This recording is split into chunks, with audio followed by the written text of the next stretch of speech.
শান্তি লাগে সেই রকম বড় বড় গাছ।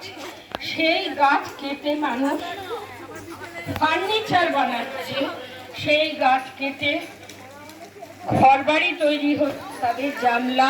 এই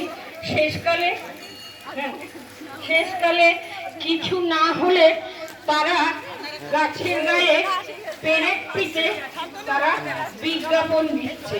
তারা এইটুকু বোঝে না যে গাছেরও একটা প্রাণ আছে এবং তাকে এইরকম করে আহত করা উচিত নয়। নির্বিশেষে সব গাছ কেটে দিচ্ছে। আমরা কোথায় অক্সিজেন পাবো যার জন্য আজকে আমাদের এই দুরবস্থা? তাছাড়া গাছ কেটে দেওয়ার জন্য ভূমি ক্ষয় হচ্ছে, অনেক ভূমি নদীর গর্ভে চলে যাচ্ছে, বাড়ি ভেঙে যাচ্ছে। তাই চলো